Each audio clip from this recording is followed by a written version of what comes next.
Today, ships cross from the Atlantic to the Pacific in under 12 hours, but once upon a time, if you wanted to get from New York to San Francisco, your options were trek across a hostile frontier, risk dying of thirst in the desert, or take a 13,000-mile detour around South America. For centuries, people dreamed of a shortcut, and when humans dream, we dig. Welcome to the brutal, brilliant, and utterly cursed history of the Panama Canal.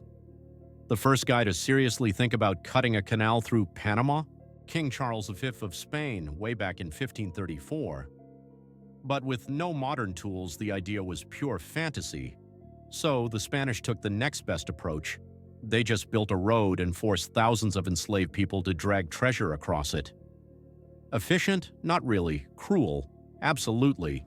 Fast forward to the 19th century, and enter Ferdinand de Lesseps, the Frenchman who built the Suez Canal.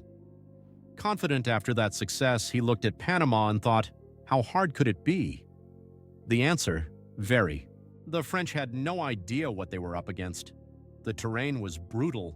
The jungle was full of snakes, disease, and mudslides. And worst of all, mosquitoes. Malaria and yellow fever wiped out 22,000 workers. De Lesseps insisted on a sea-level canal, a terrible idea. And in 1889, after wasting billions, the project collapsed in one of the biggest financial scandals of all time. Enter Theodore Roosevelt. He saw the potential of the canal, but also saw the problem. Panama was still part of Colombia. So in 1903, the U.S. did what it did best, help stage a revolution. With U.S. backing, Panama declared independence, and in return, America got the rights to build the canal. Unlike the French, the Americans came with a plan. First, destroy the mosquitoes. Dr. William Gorgas launched the first-ever mosquito control program, draining swamps, fumigating houses, and saving thousands of lives. Second, forget a sea-level canal.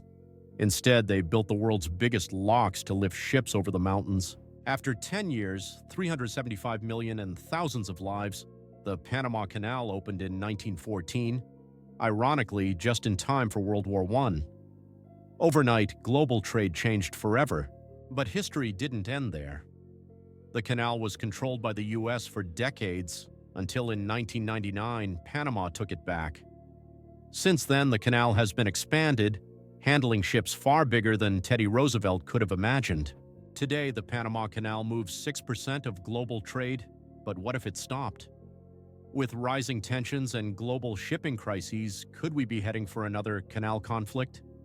Let me know what you think in the comments. Like, share, and subscribe for more insane stories from history.